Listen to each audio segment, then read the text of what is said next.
Hello students, इसके पहले हम लोगों ने जनसंख्या चैप्टर की शुरुआत की थी, जिसमें हमने भारत के बारे में अध्ययन किया था कि भारत में किन राज्यों में जनसंख्या अधिक पाई जाती है और किन राज्यों में जनसंख्या कम पाई जाती है। तो उसी तरह से आज जो है हम देखेंगे कि ब्राज़ील के किन राज्यों में जनसंख्या कम पाई जाती है और कहाँ पर जनसंख्या अधिक पाई जाती है और उसके प्रमुख कारण कौन से हैं। अब जैसे कि ये जो है ब्राज़ील का मानचित्र है, जिसमें अगर आप ध्यान से देखते हो तो यह मानचित्र जो है यह किसके बारे में हमें बता रहा है।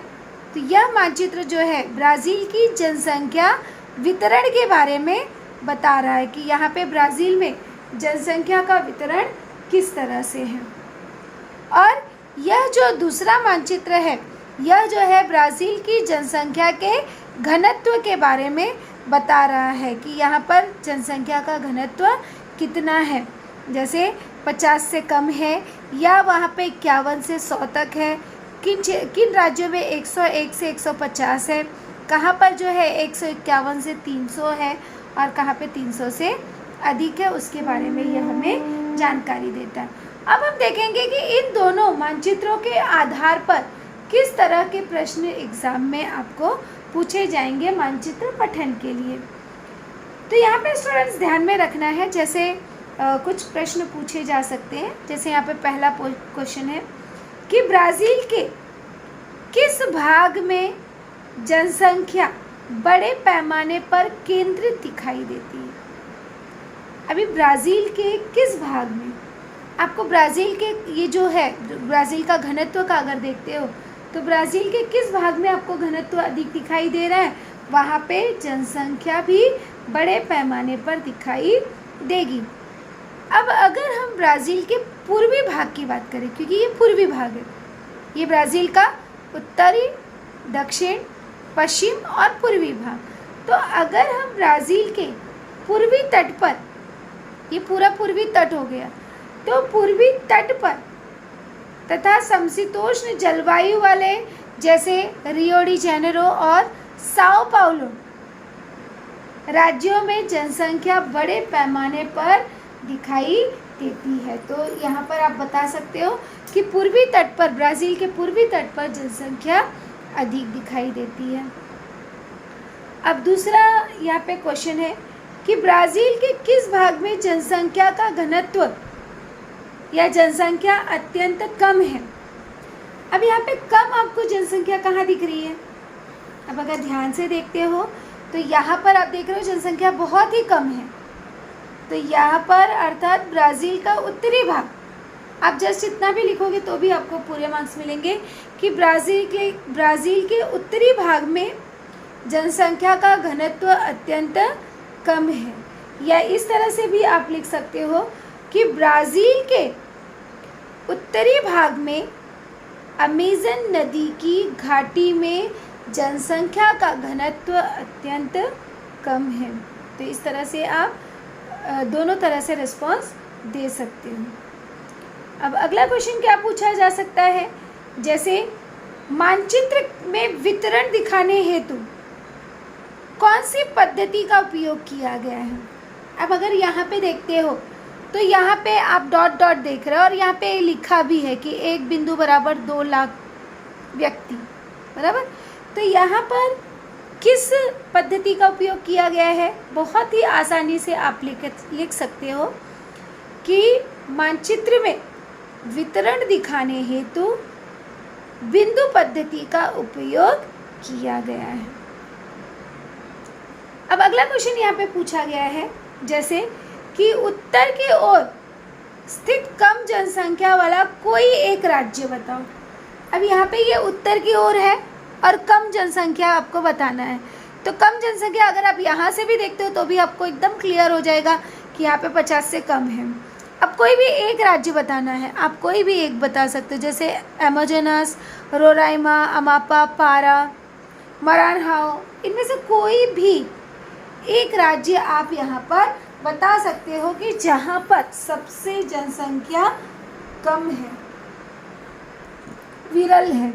अब दूसरा इसी में क्वेश्चन पूछा जा सकता है कि सघन जनसंख्या या वितरण वाला कोई भी एक राज्य बताओ।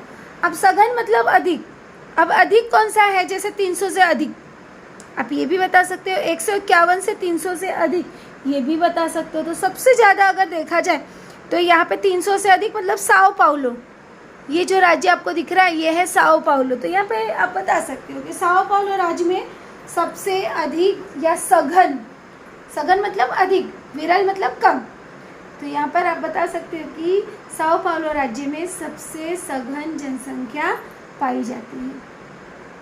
इसके बाद अगला क्वेश्चन है, जैसे यहाँ पर पूछा जा सकता है आपको इस मानचित्र पे आधारित क्वेश्चन कि मानचित्र में तटीय प्रदेश की जनसंख्या कैसी है।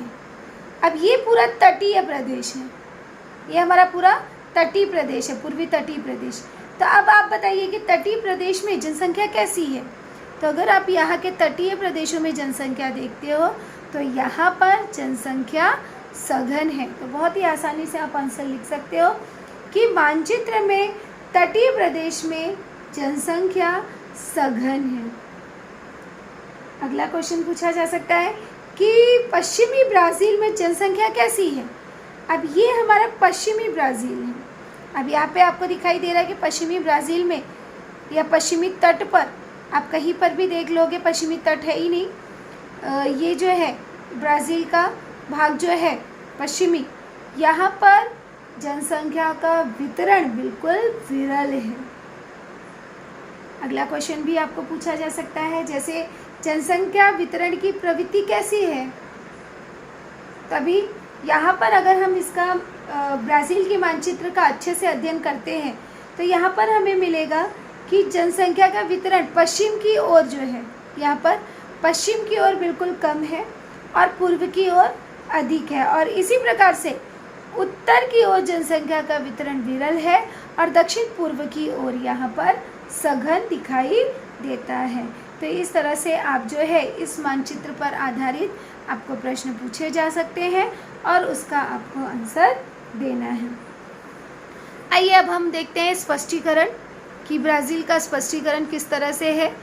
तो ब्राज़ील जैसे कि आपको पता ही है कि दक्षिणी अमेरिका महाद्वीप का सर्वाधिक जनसंख्या वाला देश ब्राज़ील है, और यह जो है यहाँ पर भारत, अगर जनसंख्या की दृष्टि से हम देखते हैं तो भारत जो है वह दूसरे क्रमांक का देश है, जबकि ब्राज़ील को अगर जनसंख्या की दृष्टि से देखा जाए तो यह जो है 5वें क्रमांक का देश है।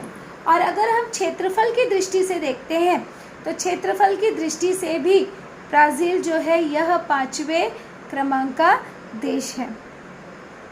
तो ब्राज़ील दक्षिणी अमेरिका महाद्वीप का सर्वाधिक जनसंख्या वाला देश है।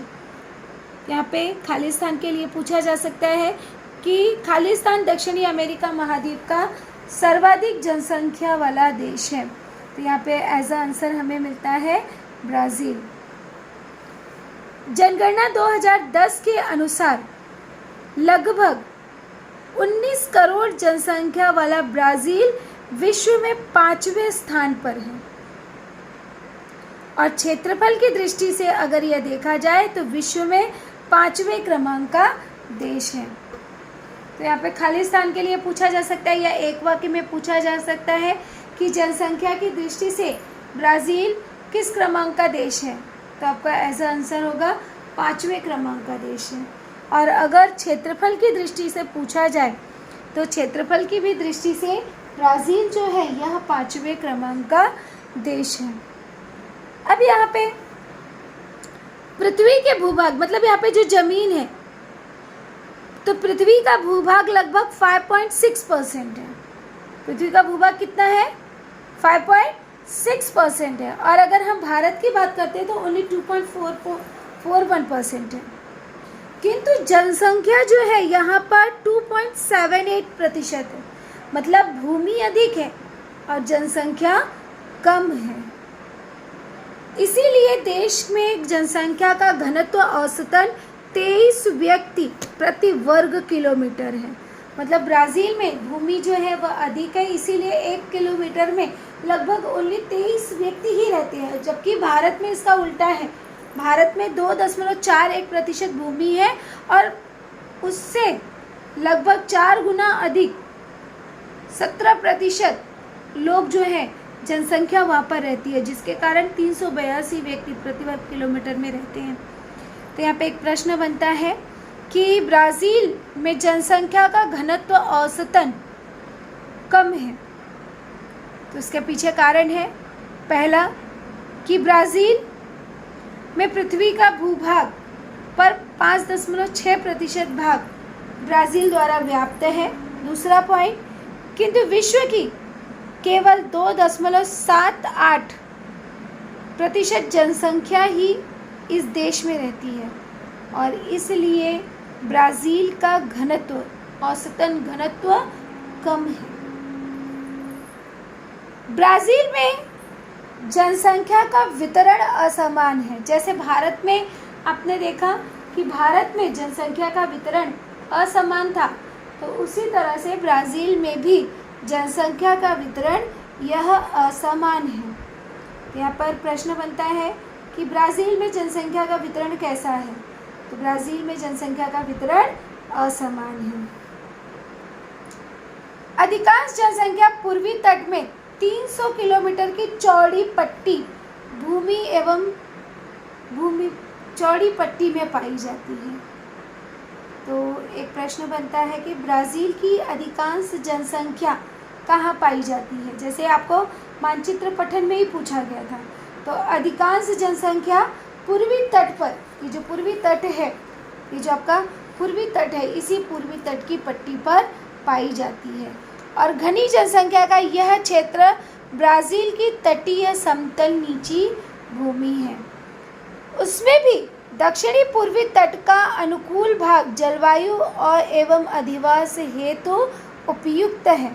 अर्थात ये जो दक्षिणी पूर्वी भाग है, यहाँ पर जैसे साओ पाउलो हो गया, पराना हो गया, रियो डी जेनेरो हो गया, सांता कैटरीना हो गया, तो ये जो दक्षिणी पूर्वी भाग है, यहाँ पर जनसंख्या और जलवायु के लिए ये जलवायु जो है यहाँ पर अनुकूल है, अर्थात यहाँ पर जनसंख्या अधिक पाई जाती है। अब उसके पीछे कारण क्या है जनसंख्या अधिक होने के, कि यहाँ पर उर्वरक भूमि है, मतलब उपजाऊ भूमि पाई जाती है। संसाधनों की उपलब्धता के कारण, कृषि के कारण उद्योगों में इस भाग का विकास हुआ है और यही कारण है कि जनसंख्या इस भाग में अधिक पाई जाती है। अब यहाँ पे एक भौगोलिक कारण के लिए प्रश्न बनता है कि ब्राज़ील के पूर्वी तट में जनसंख्या अधिक पाई जाती है या दक्षिणी पूर्वी तट पर जनसंख्या अधिक पाई जाती है। तो यहाँ पे हम पहला पॉइंट लिखेंगे कि ब्राज़ील में दक्षिणी पूर्वी तट का भाग जो है यह जलवायु के अनुकूल है। यहाँ पर उर्वरक भूमि और संसाधनों की उपलब्धता के कारण, कृषि के कारण उद्योगों का विकास हुआ है और परिणाम स्वरूप यहाँ पर इस भाग में जनसंख्या का घनत्व अधिक है। और अगर इसी के विपरीत हम देखते हैं तो इसके विपरीत अमेजन घाटी के अधिकांश भाग में मानवीय अधिवास कम है। अब यहाँ पर अमेजन की घाटी में मानवीय अधिवास कम है, कारण लिखो। तो यहाँ पे कारण क्या है? पहला कारण है कि यहाँ पे जलवायु प्रतिकूल है। अमेजन की घाटी में अधिक वृष्टि होती है, अर्थात अधिक बारिश होती है।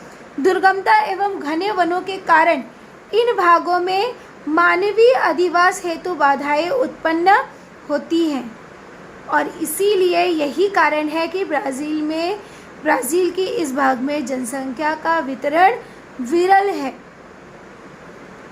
तो इस तरह से हमने देखा कि ब्राज़ील के पूर्वी भाग और पश्चिमी भाग में जनसंख्या का वितरण किस तरह से है।